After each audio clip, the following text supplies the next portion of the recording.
إن الحمد لله نحمده ونستعينه ونستغفره ونعوذ بالله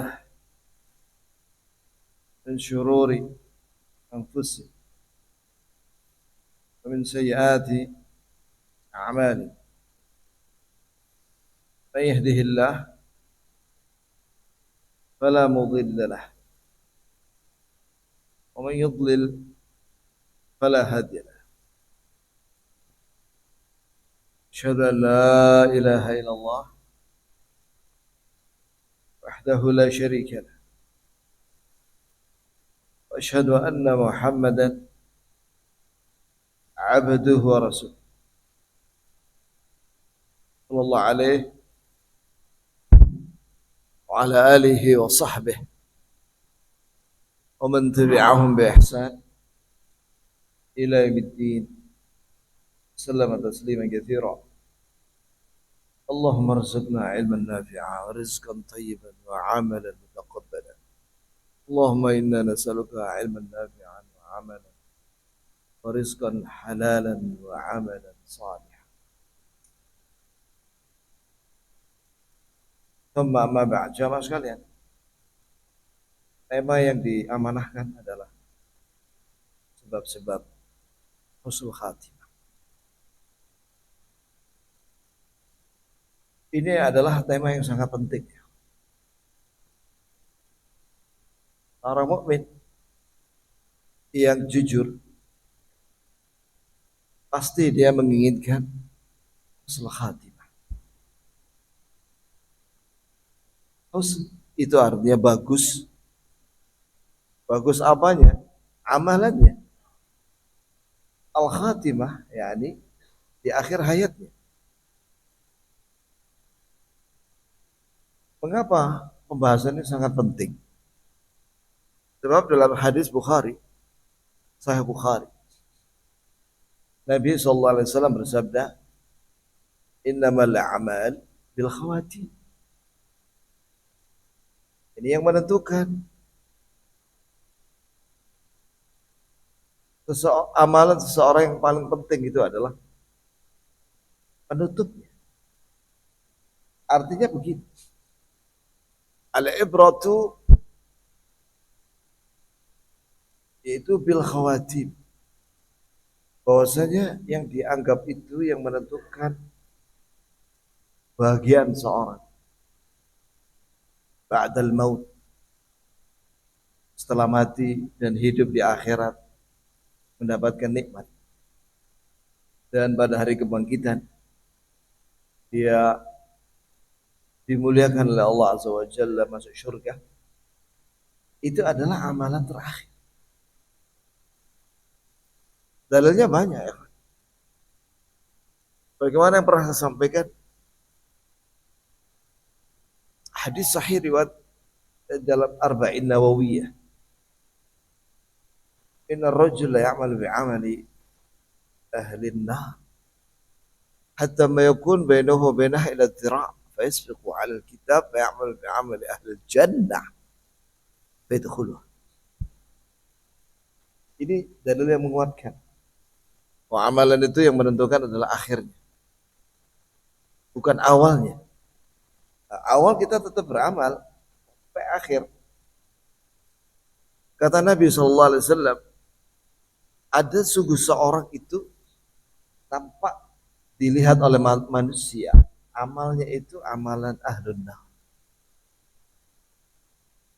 Sehingga jarak antara dia dengan neraka satu hasta, udah deket. Itu dia mati, diazab. Tapi yasbiqu alaihil kitab, didahului dalam kitab, yani Allah lebih tahu bagaimana nasib daripada orang itu di akhir hayat. Di akhir hayatnya ternyata dalam catatan kitab Lauhul Mahfuz, ya'malu bi'amali ahli jannah. Dia mendapatkan kemudahan, taufik, melakukan amalannya ahlul jannah. Fayadkhuluha. Maka dia masuk surga. Contohnya ada seorang namanya Al-Asili. Itu sudah pernah saya sampaikan di majelis ini. Dia ini kafir zaman Nabi Sallallahu Alaihi Wasallam. Nah, ketika perang Uhud, tiba-tiba dia bergabung bersama para sahabat dan memerangi kafir Quraisy. Selesai perang, maka para sahabat mencari para sahabat yang luka-luka untuk diobati, sedangkan yang mati dikumpulkan, dikuburkan. Nah, di antara yang luka-luka itu Al-Asili. Maka sahabat tanya kepada dia, kau berjihad ini raghbatan fil Islam atau intiqaman ala qaumik? Jadi kau berperang ini apakah karena mencintai Islam atau karena kau dendam sama kaummu? Mungkin kamu pernah disakiti sama orang kafir Quraisy sehingga kamu dendam. Terus memerangi mereka di perang Uhud ini. Sedangkan kamu bukan muslim. Apa jawab dia? Bal raghbatan fil Islam. Bahkan aku perang ini aku mencintai Islam. Wa balligh aqri minni assalam ila Nabi sallallahu alaihi wasallam. Sampaikan salamku kepada Nabi sallallahu alaihi wasallam. Tidak lama setelah itu dia meninggal. Ajib kan? Sebaliknya itu su'ul khatimah. Dalam Sahih Bukhari Muslim, dalam kitab Al-Lu'lu' wal Marjan, itu adalah kitab khusus Sahih Bukhari Muslim.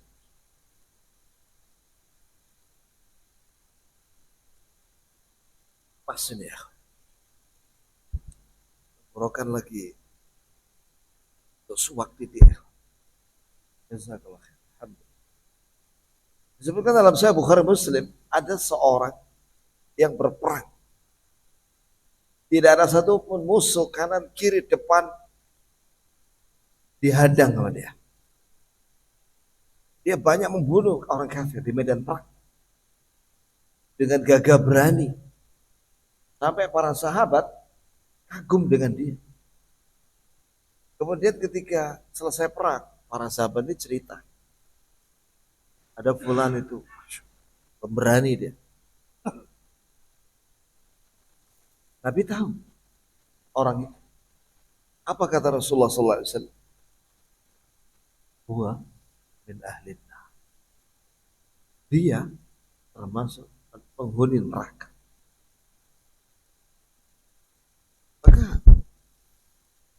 Maka ada satu sahabat mengatakan, saya akan ikuti dia. Kenapa kok menjadi ahlun nar? Padahal dia pejuang jihad.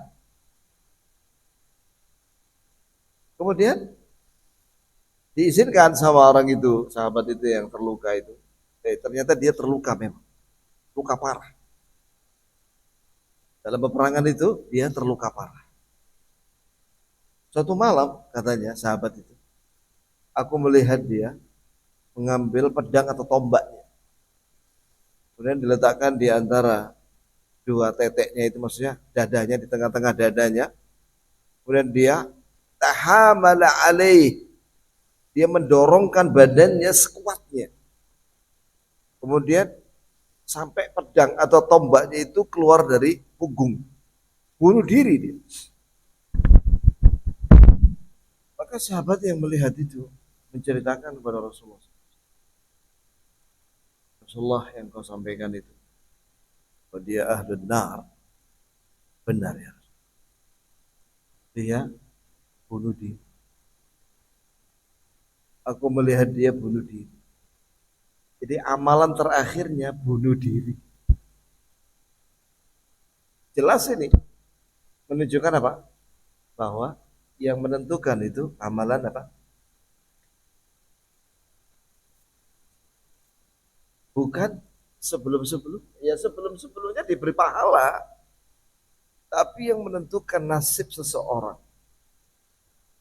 setelah mati itu adalah amalan di akhir. Nah, ini juga dikuatkan oleh hadis banyak sekali di sini ya, kawan.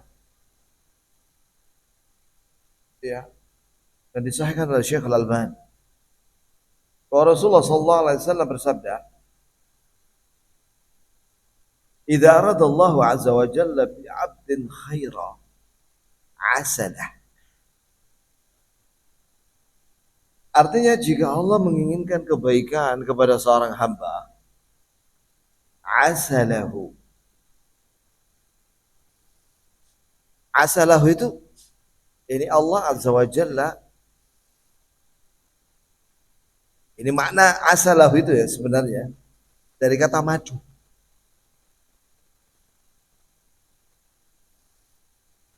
Maka sahabat tanya, apa itu yang dimaksud dengan Allah memberi dia madu?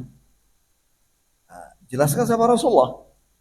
Yaftahullahu azza wa jalla lahu amalan salihah qabla mautih thumma yaqbidu alaih. Ini Allah azza wa jalla buka kepada dia. Ini beri kepada dia amal saleh sebelum dia meninggal. Setelah itu Allah wafatkan dia.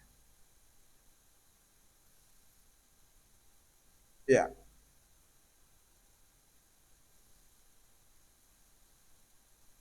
Dalam sebuah riwayat yang lainnya dari Humaid an Anas, semoga Allah meridai. Ini juga disahihkan oleh Syekh Al-Albani. Apalagi rawinya sesuai dengan syarat Bukhari Muslim. Wa Rasulullah sallallahu alaihi wasallam bersabda, "Idza aradallahu bi'abdin khaira ista'malahu." Jika Allah menginginkan kebaikan kepada seseorang, Allah akan beri dia amal saleh. Qalu wa kaifa yasta'miluhu? Sahabat bertanya, bagaimana Allah beri dia amal saleh? Qal yuwaffiqu. Maka Nabi menjawab, yuwaffiquhu li'amalin saleh qabla mautih. Allah berikan taufik, hidayah dalam hatinya orang itu sehingga dia beramal saleh ya sebelum dia mati. Semakna dengan hadis yang tadi. Di sini ada faedah penting ya. Bahwa sebenarnya seseorang itu mendapatkan kebaikan dunia akhirat.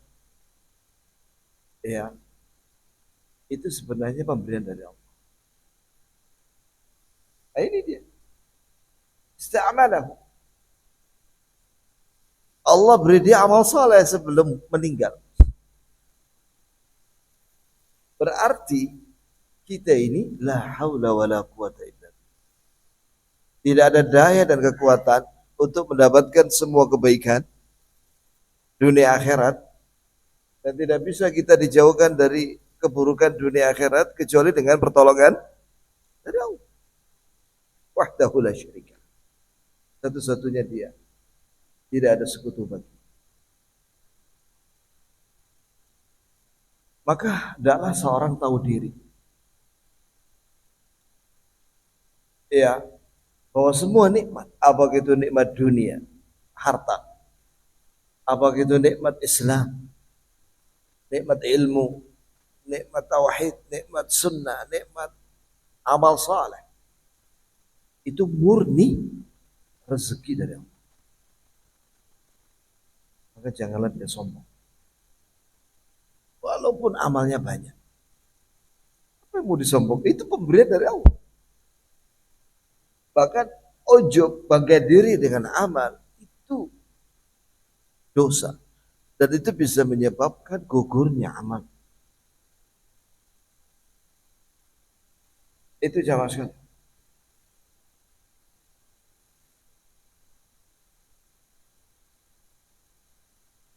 Riwayat itu juga disebutkan oleh sahabat yang lain. Umar al-Juma'i haddathahu anna Rasulullah sallallahu alaihi wasallam qala idza arada Allah bi'abdin khairan ista'malahu qabla mautih.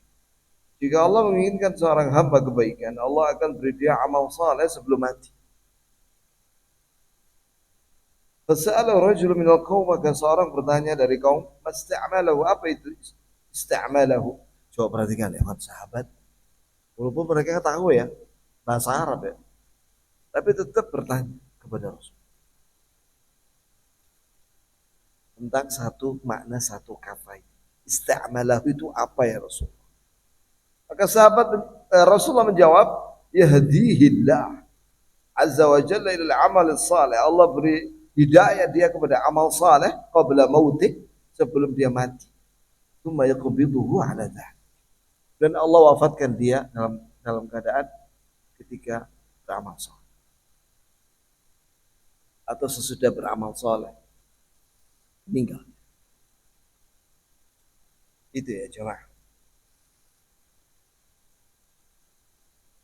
Dalam sebuah riwayat ini dia.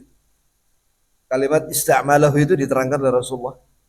Yaftahu lahu amalan salih baina yadi mautih hatta yarda anhu man hawlah. Ini Allah buka kepada dia amal saleh sebelum mati, sehingga orang-orang di sekelilingnya meridhoi. Ini semakna dengan kalimat asalahu tadi di atas. Jadi Allah beri dia madu. Yani Nabi SAW mengkiaskan amal saleh yang dicintai oleh Allah dan juga dicintai oleh orang-orang di sekitarnya itu dengan kalimat madu, memaniskannya dengan madu. Kita bicara madu sekarang. Madu tawon itu loh ya kok. Madu tawon. Ya. Madu merupakan makanan yang baik.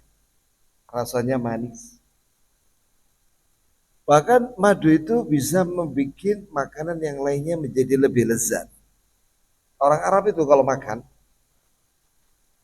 nasi mandi sama onta, daging onta atau kambing panggang atau kambing guling, itu dikasih madu. Ya cangkir cilik ini. Ternyata memang enak. Kalau kebiasaannya campur madu ya. Tapi tidak tahu kalau orang kita, gimana orang kita? Hah? Ada nggak dicampur madu ya? Kalau kita orang ini biasanya campur madu itu kalau makan roti. Betul nggak? Roti Maryam itu. Wallah zen ya akan pakai madu ya. Sama kopi, susu. Wah zen wis. Iya. Jadi roti Maryamnya itu menjadi apa? Manis. Ya bukan hanya roti Maryam, roti bakar juga. Madu. Ya, artinya banyak orang suka itu madu. Apalagi madu itu banyak gizi. Iya. Dan dia itu obat. Madu itu obat. Di syifa'ul linnas. Saya pernah nanya sama ahli herbal. Terkenal di Malang. Siapa yang ingin tahu tak sebutkan nanti di luar masjid. Nanti dikira aku jadi makelarnya. Bukan. Saya nanya waktu itu sama dia. Madu itu yang bagus yang mana? Karena saya pernah beli madu dari luar negeri itu, dari Yaman atau Mesir. Tambah sariawan aku ya. Karena dalam. Tambah sakit kita orang. Oh iya katanya. Madu itu yang cocok. Yang dari lokal. Dari mana lokal? Dari Dampit. Atau dari Tumpak. Atau dari mana Lawang. Iya. Karena itu sesuai kandungannya. Tidak terlalu panas. Ini nih faedah penting ya. Madu yang sehat itu madu lokal. Yang alami. Madu dari Yaman itu panas. Cocok buat orang Yaman. Tidak tahu, antum cocok gak minum madu Yaman? Cocok. Allah alam. Kalau saya langsung sariawan ya. 6 jam berikutnya. Allah musta'an. Kemudian, nah, jadi Apa maksudnya kias? Nabi menganalogikan amal soleh itu dengan madu. Ya, ketika Allah memberikan taufik kepada seorang amal soleh, sebenarnya Allah memberi kepada dia hadiah, penghargaan.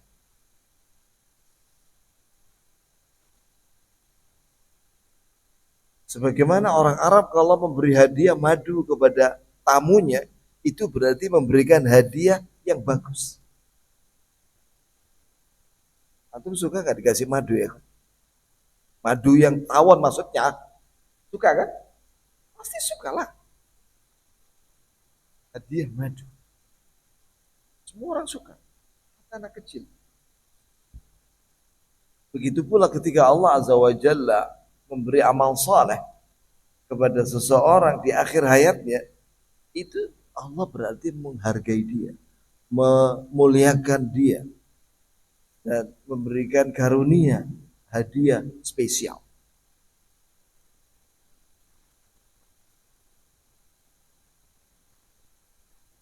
Ya.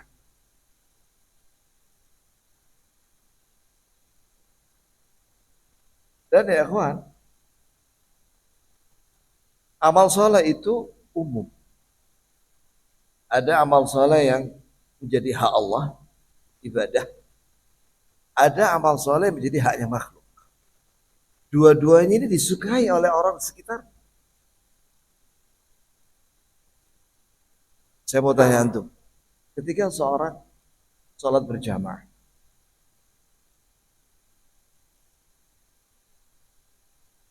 masyarakat seneng nggak muslimin dengan orang sholat? Pasti suka lah, pastilah. Normal. Yang nggak suka itu orang kafir.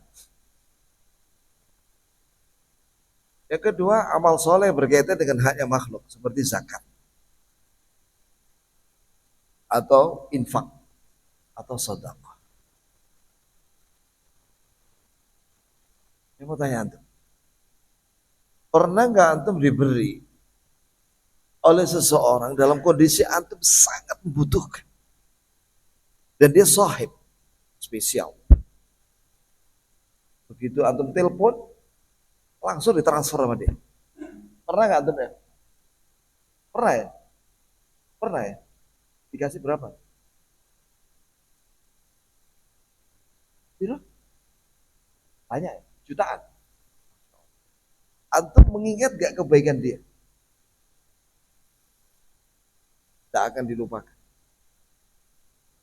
Iya, itu amal soleh. Ya, menunjukkan bahwa amal soleh itu, baik itu yang berkaitan dengan hak Allah, maupun yang berkaitan dengan haknya makhluk, itu dicintai oleh orang di sekitar. Maka baik-baiklah dengan orang-orang di sekitar kita. Jangan menyakiti mereka. Jika kita tidak bisa berbuat baik sama dia, jangan menyakiti. Baik dengan ucapan atau dengan perbuatan. Tahan tangan, tahan lisan dari menyakiti orang. Walaupun dalam hati ini gahar. Gahar itu apa ya? Marah. Tahan marah itu. Menahan marah termasuk perintah. Man qadhama ghaidhan huwa yaqdiru ala an yunafidhahu da'ahu Allah yawmal qiyamati wa yukhayyiruhu min al-huril 'ain ma syaa. Siapa yang bisa menahan marah padahal dia sanggup untuk melampiaskan, mungkin dia punya kekuasaan atau punya, ya seperti itulah. Sedangkan yang mau dimarah ini lemah, tapi dia tahan marah. Kenapa dia bisa menahan marah itu? Ya karena dia ingin cari ridha Allah. Dia tahu bahwa kalau menyakiti orang lain itu nanti dosa dan zalim dan akibatnya buruk. Apalagi sampai membunuhnya, ya kan? Dosa besar itu. Urusannya panjang. Penjara nanti. Orang yang menahan marah, padahal dia sanggup untuk melampiaskannya, maka pada hari kiamat dia akan dipanggil oleh Allah dan dipersilakan untuk memilih bidadari yang dia mau. Itu hadisnya seperti itu.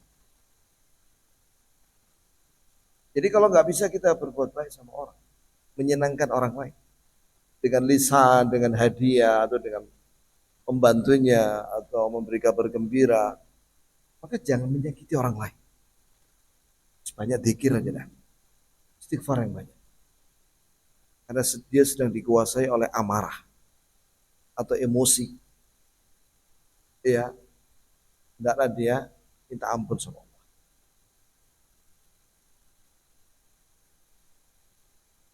Ini maksud daripada asadah. Ini Allah Azza wa Jalla memaniskannya dengan madu. Madu di sini maksudnya ditanya kan sahabat tanya, apa itu memaniskan dengan madu ya Rasulullah? Amal soleh. Sekarang ya kawan, untuk bisa mendapatkan itu semua di akhir hayat itu ada sebab. Ada sebabnya. Sebutkan di sini di antara sebab-sebab husnul khatimah itu an-niyah salihah. Memiliki niat yang benar, ikhlas dalam setiap ucapan dan perbuatan. Ya. Orang yang ikhlas itu akan dilindungi oleh Allah dari godaan syaitan.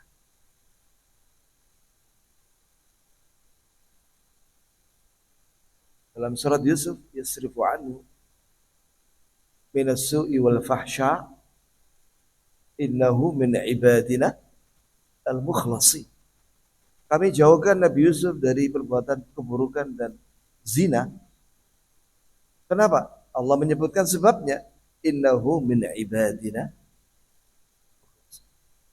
Dia termasuk hamba kami yang mukhlasin. Mukhlasin itu orang yang mendapatkan, ya apa? Ayatnya begitu ya. Seribu anu. Banter ayatnya. Ini hafid ini ya. Hafid Quran. Innahu min ibadina al-mukhlasin. Dia termasuk hamba kami yang mukhlasin. Mukhlasin itu apa artinya? Dimudahkan kepada ikhlas. Di sini menunjukkan bahwa ikhlas sebab dijauhkan dari keburukan. Di antara keburukan yang paling buruk adalah su'ul khatimah. Jadi dia dijauhkan dari su'ul khatimah. Maka mari kita perbaiki niat kita ya. Senantiasa kita mengharapkan ridha Allah, mendekatkan diri kepada Allah dalam setiap ucapan dan perbuatan. Apalagi ikhlas itu merupakan syarat diterimanya amal. Sedangkan antum sudah tahu kenapa orang itu masuk neraka, ada 3 orang itu yang masuk neraka itu. Padahal dia berjihad sampai mati, hafid Quran, mengajarkan Quran, kemudian dermawan, kaya dermawan. Kenapa mati dalam keadaan masuk neraka ya? Su'ul khatimah, kenapa? Ria, gak ikhlas. Yang kedua sebab husnul khatimah yaitu menjaga sholat 5 waktu.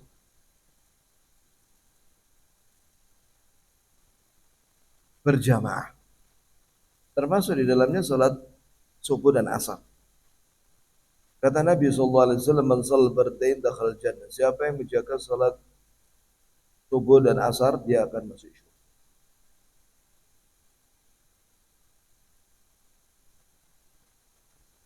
Ya. Kenapa subuh dan asar disebut secara khusus di sini? Karena subuh itu enak-enaknya tidur, dia sholat. Ketika dia sholat subuh berjamaah lagi, berarti itu tandanya bahwa dia menjaga sholat yang lainnya. Kenapa asar disebut secara khusus? Ya karena waktu asar itu biasanya orang capek kerja.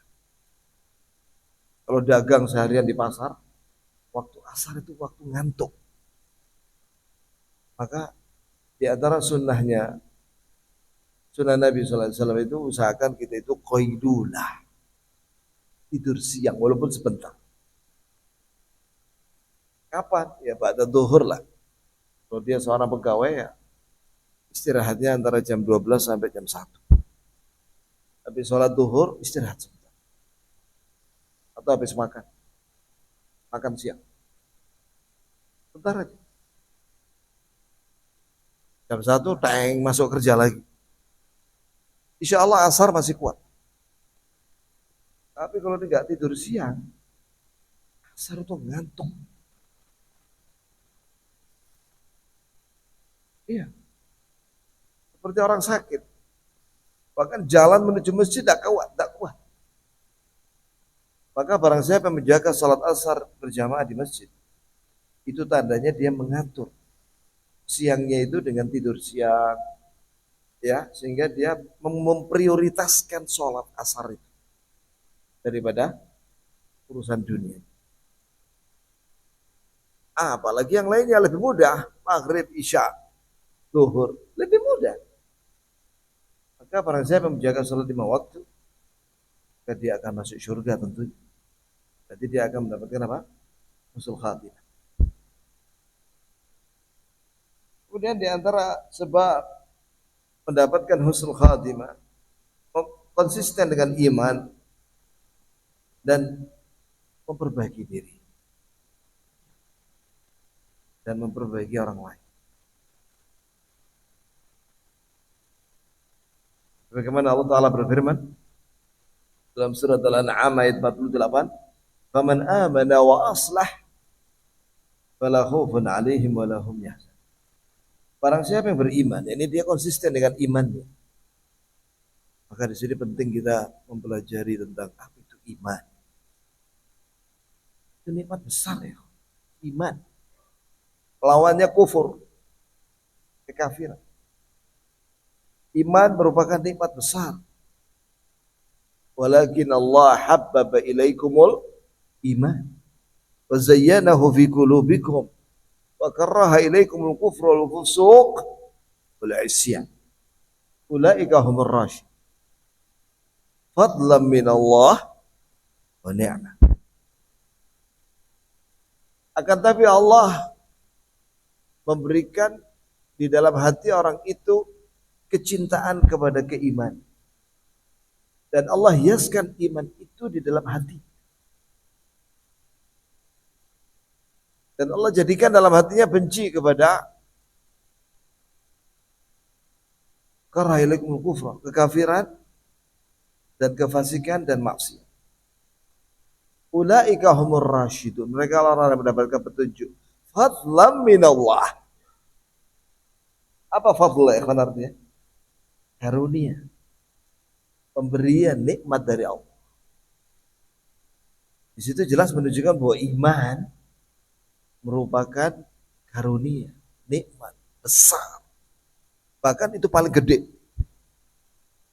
Iman itu nikmat paling gede yang Allah beri kepada seorang hamba. Sehingga dia akan bahagia dunia akhirat. Kemudian wa aslah. Aslah itu dia memperbaiki diri dan memperbaiki dengan orang lain. Hubungannya dengan orang lain. Memperbaiki diri, jadi ada 3 yang diperbaiki. Yang pertama hatinya. Dia isi hatinya dengan apa? Keyakinan yang benar. Iya, keyakinan yang benar.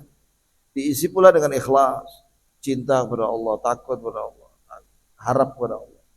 Bergantung hatinya hanya kepada Allah. Kemudian apa lagi? Inabah kembali kepada Allah. Itu hatinya. Selamat dari kesyirikan, kekafiran, kemunafikan. Kemudian dia memperbaiki lisannya. Ya ini tidak mengucapkan kecuali yang baik-baik saja. Dan dia meninggalkan perkataan yang buruk.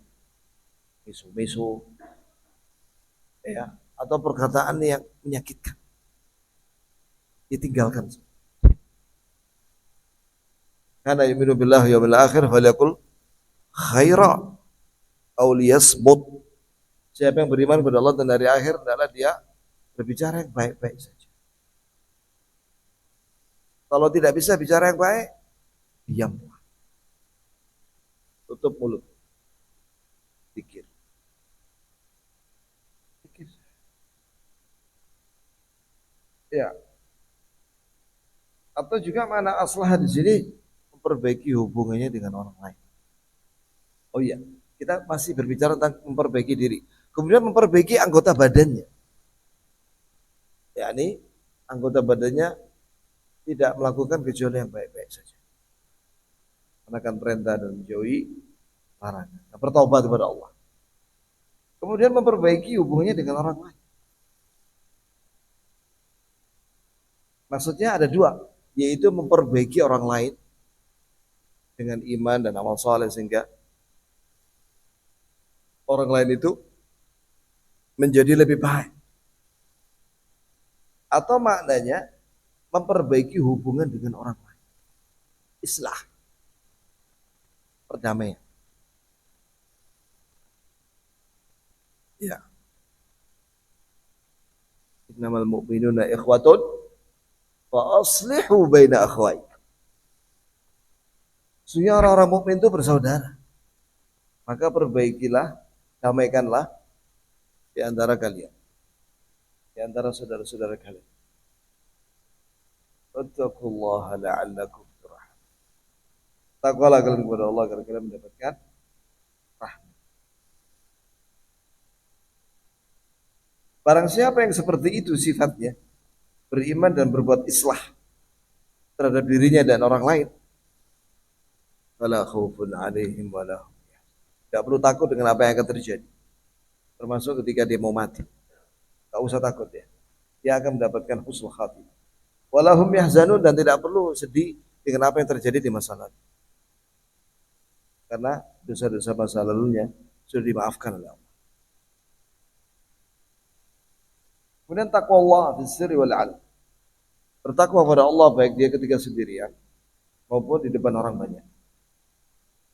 Tinggal melaksanakan perintahnya dan menjauhi larangannya. Dan konsisten. Bagaimana Allah Azza wa Jalla berfirman, "Tilka ad-darul akhiratu naj'aluha lil ladzina la yuriduna 'uluwan fil ardh wala fasada wal 'aqibatu lil muttaqin." Al-Qasas ayat 83. Itulah kampung akhirat, yaitu surga.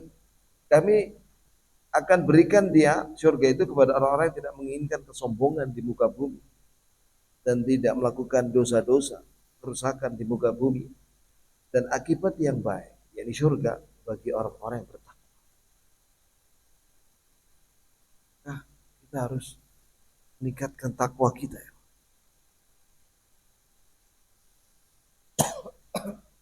Ya, mempelajari dan meningkatkan takwa kita. Takwa itu melaksanakan perintah dan menjauhi larangan. Di antara sebab husnul khatimah menjauhi dosa besar. Bagaimana Allah Ta'ala berfirman, "In tajtanibu kaba'ir ma tunhauna anhu nukaffir 'ankum sayi'atikum mudkhalan karim." An-Nisa 31. Jika kalian menjauhi dosa-dosa besar yang kalian dilarang itu, kami akan hapus dosa-dosa kalian dan kami masukkan kalian ke dalam surga dengan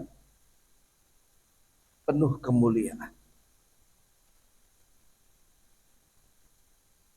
Ya, sering kita itu menyuruh manusia kepada yang ma'ruf itu mudah ya kawan.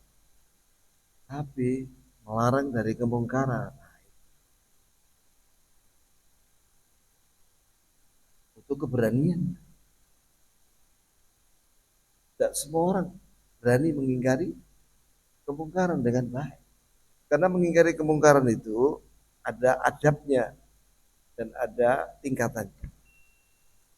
Jika mengingkari kemungkaran menimbulkan kemungkaran yang lebih besar, jangan dilakukan. Jadi kalau kita menghadapi kemungkaran yang berat, ya, dan kita nggak sanggup untuk merubahnya dan menasihatinya, udah dengan hati kita kita membenci kemungkaran dengan hati. Cukup. Selamat. Alaikum anfusakum. Jagalah diri kalian. La yadurukum man dhalla idza ihtadaytum. Tidak akan membahayakan kalian ya orang-orang yang sesat jika kalian mendapatkan petunjuk. Dan di antara sebab husnul khatimah mempelajari petunjuk Nabi, sunnah Nabi, dan mengikuti jalannya muhajirin dan ansar dan tabi'in yang mengikuti muhajirin dan ansar dalam beragama dengan baik. Bagaimana Allah Azza wa Jalla berfirman, "Laqad kana lakum fi Rasulillahi uswatun hasanah." Sungguh ada pada diri Rasulullah teladan yang baik buat kalian. Jadi, adalah kita meneladani Rasulullah dalam beragama Islam. Adapun muhajirin dan ansar, was-sabiqun al-awwalun minal muhajirin wal ansar walladzina ittaba'u bi ihsan. Ulaika radhiyallahu anhum wa radu an. Wa a'adda lahum jannat tajri tahta al-anhar khalidina fiha abadan. Dzalikal fawzul 'adzim. At-Taubah ayat 100. Para pendahulu yang pertama dari kalangan muhajirin dan ansar dan yang mengikuti mereka dengan baik, Allah ridha kepada mereka dan mereka ridha dengan apa yang Allah beri kepada mereka. Allah telah siapkan untuk mereka kebun-kebun di surga, ya, yang mengalir di bawahnya sungai-sungai. Kebun mengalir ada sungai, sungai madu, sungai susu. Dan itu tuh diminum, bukan sekedar pemandangan itu. Sungai susu, bayangkan gimana? Atau pernah nggak lihat rumah ya kan? Yang dimodifikasi ada sungai buatan. Indah sekali. Ya, kemarin saya lihat ada masjid, rest area itu ada masjid. Bagus, arsiteknya kayaknya pinter. Itu dikelilingi oleh itu kolam yang mengalir. Dan di situ ada ikan-ikannya gede-gede. Ikan hias. Wallah indah sekali ya. Ternyata. Itu baru dunia.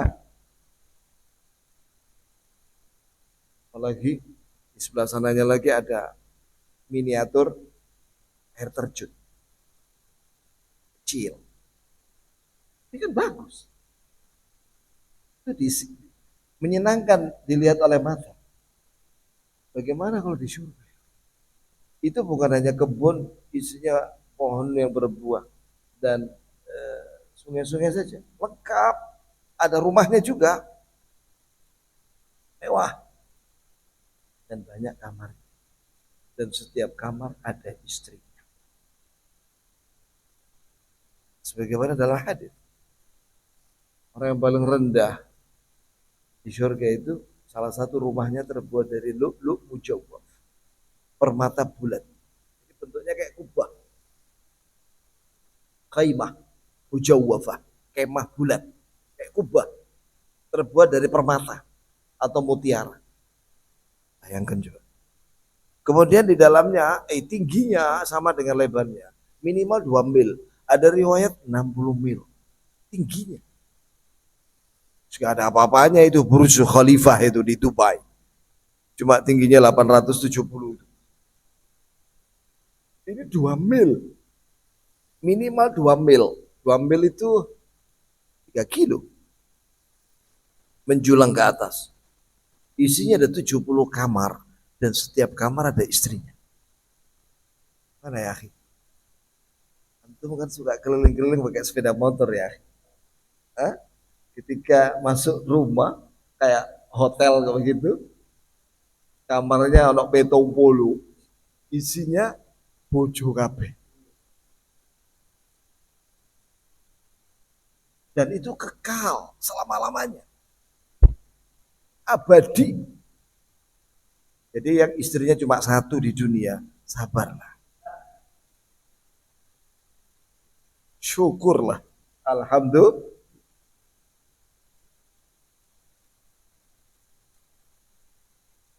Karena insya Allah disiapkan nanti di surga banyak istri.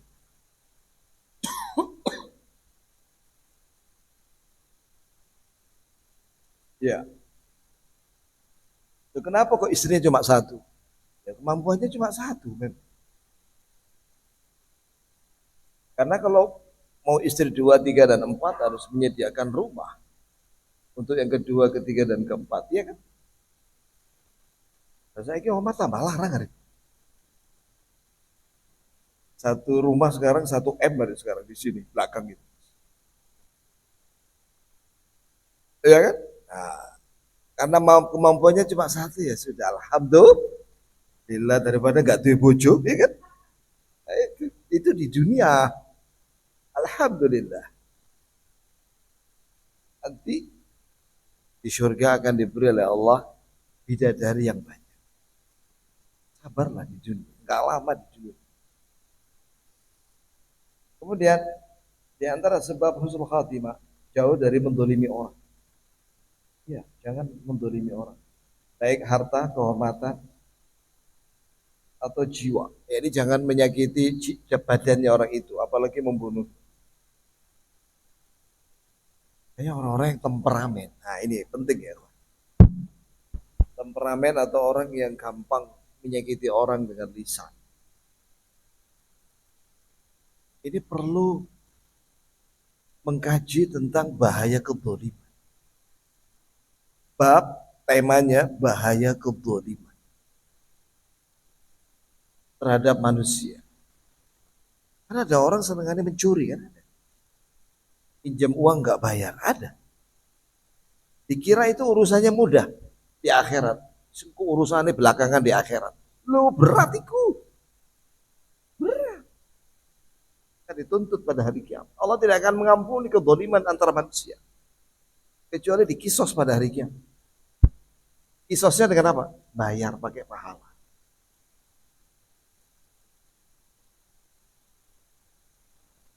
Itu jamaah sekalian. Insya Allah lain waktu ya.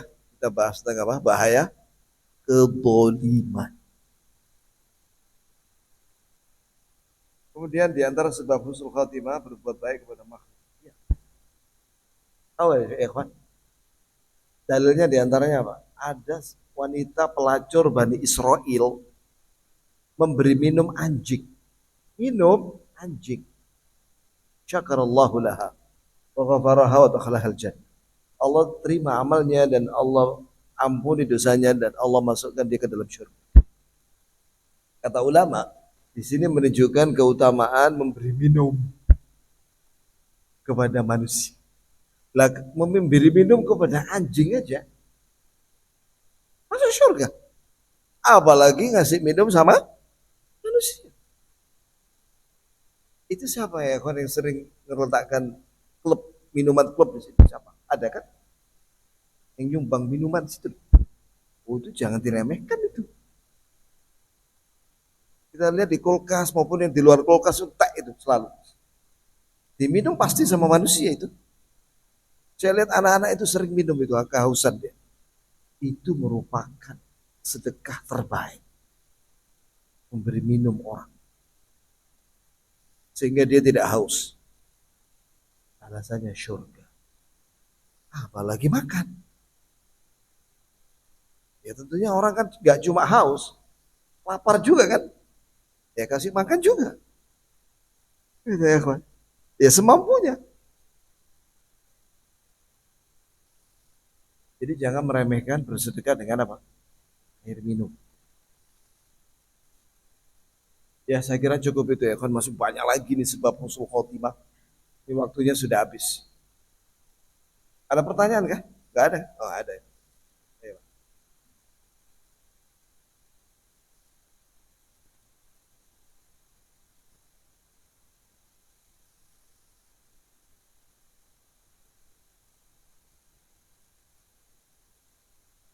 Betul.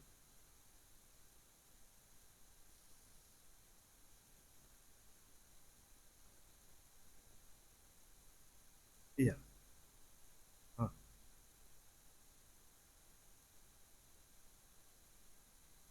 Perang Uhud. Ya. Ya.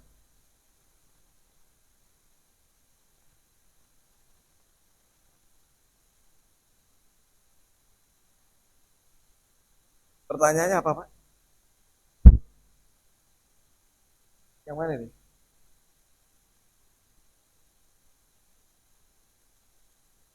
Ya, ya itu ulama menjelaskan itu kenapa orang itu bisa bunuh diri. Disebutkan dalam hadis bima yabdulin nas. Ini dia itu berjihad itu dilihat orang. Ya, nampaknya dia itu soleh. Ternyata yang nggak dilihat oleh manusia, tapi dilihat oleh Allah. Apa itu? Dalam hatinya. Ketika dia berjihad itu ternyata niatnya apa? Ingin dipuji manusia. Ya ikhlas. Hatinya orang itu nggak ikhlas sehingga akhirnya dia terjerumus ke dalam bunuh diri. Maka di sini menunjukkan betapa pentingnya kita memperbaiki hati ya. Jangan hanya fokus mempelajari syarat-syarat sah dan rukun-rukun ibadah atau kewajiban, tapi melupakan hatinya. Karena kalau nggak ikhlas atau ria, nggak diterima amal. Walaupun amalnya sondol langit, banyak maksudnya. Tapi hatinya kosong dari keikhlasan. Dan yang tahu orang itu ikhlas apa enggak, ria apa enggak, itu siapa? Allah. Kita nggak tahu. Manusia di sekelilingnya nggak tahu. Maka tadi kan sudah disampaikan, sebab husnul khatimah itu niatnya ikhlas. Memperbaiki diri, termasuk memperbaiki diri apa? Hati diperbaiki. Syekh Abdul Razak nulis buku tentang A'malul Qulub, tebelnya sakmin. Amalan hati. Tebelnya segini ya. Habibullah. Kapan itu kita hataman itu? Isinya semuanya amalan hati. Yang dicintai oleh Allah dan mana dosa-dosa hati. Contoh dosa hati yang berbahaya, sombong. Kata Nabi SAW, la yadkhul jannah man kana fi qalbi mithqala dzarratin minal kibr. Tidak akan masuk surga orang yang dalam hatinya ada satu kesombongan seberat semut. Sombong itu apa? Batarul haq wa ghamtun. Menolak kebenaran yang datangnya dari Allah dan meremehkan manusia. Meremehkan manusia ada dua. Baik meremehkan secara umum, itu nggak boleh. Atau meremehkan yang membawa kebenaran. Itu lebih gede lagi. Kenapa kita nggak boleh meremehkan orang ya? Karena setiap orang itu punya kelebihan. Contoh ya, petugas pengambil sampah. Kan sering orang meremehkan dia. Jangan diremehkan ya, akhi. Sesekali kita kasih nasi kotak, nasi bungkus itu yang ngambil sampah. Coba kalau semua tukang sampah itu yang ngambilin sampah itu tiap hari itu mengundurkan diri. Kenapa? Besok GKP. Bos sudah. Cleaning service jadi bos semuanya. Pulusnya banyak. Disuruh ngambil sampah, nggak mau. Aku sudah kaya kok. Akhirnya sampah Malang numpuk. Sehingga kota Malang menjadi kota sampah. Kenapa? Karena nggak ada yang ngambilin sampah. Itu baru satu profesi. Tukang sampah atau cleaning service. Maka jangan meremehkan orang ya. Karena setiap orang punya kelebihan dan itu manfaat buat kita. Apalagi meremehkan yang membawa kebenaran. Meremehkan para nabi, para rasul, para ulama rabbaniyin yang mengikuti rasul. Wah, itu lebih berat lagi. Kayak Abu Jahal, Abu Lahab itu. Fir'aun. Kenapa dia masuk neraka? Sombong. Menolak, meremehkan nabi. Kata Fir'aun tentang Nabi Musa dan Bani Israel yang beriman, innahum lasyirzimatun qalilun. Mereka itu gerombolan minoritas. Sombong dia. Staiqanatha apa? Wajahadu biha wastaiqanatha anfusuhum dulman wa uluwa. Ini Fir'aun dan tentaranya. Konteksnya. Wajahadu biha, mereka menolak kebenaran itu yang disampaikan Nabi Musa. Tapi sebenarnya istaiqanatha anfusuhum, hatinya sebenarnya meyakini. Tapi dia menolak dengan lisannya dan perbuatannya. Sombong. Dulman wa uluwa, dengan penuh kedoliman dan sombong. Orang biasanya kalau sudah punya kekayaan dan jabatan yang tinggi, dia kan tidak putus sama orang. Termasuk yang dia nggak butuhkan itu biasanya dengan apa? Dengan nasihat agama, dia nggak butuh. Coba lihat tuh Netanyahu, sombongnya dia, amit-amit dah. Coba Trump, wih sombongnya. Ya, itu ya. Kalimat-kalimat yang dia ucapkan itu coba lihat. Trump itu. Astagfirullah. Fir'aun sudah itu. Meremehkan kaum muslimin Palestina. Itu ya. Ya, jadi penyakit hati itu Pak berbahaya. Itu yang nggak dilihat orang, itu yang menyebabkan orang itu bunuh diri. Sehingga dia su'ul khatimah. Allahumma inna nas'aluka bisari asma'ikal husna wa sifatikal ula. Ya muqallibal qulub tsabbit qulubana ala dinik. Ya musarrifal qulub sarrif qulubana ala ta'atik. Rabbana la tuzigh qulubana ba'da idh hadaytana wa hab lana min ladunka rahmah innaka antal wahhab. Allahumma inna nas'aluka al-istiqamah wa husnul khatimah. Allahumma inna nas'aluka al-istiqamah ala dinika wa husnul khatimah. Allahumma inna nas'aluka al-istiqamah ala at-tauhid والسنة والعمل الصالح وحسن الخاتمة. اللهم أحينا على الإسلام والسنة وأمتنا على الإسلام والسنة. اللهم أحينا على الإسلام والسنة وأمتنا على الإسلام والسنة. ربنا آتنا في الدنيا حسنة وفي الآخرة حسنة وقنا عذاب النار.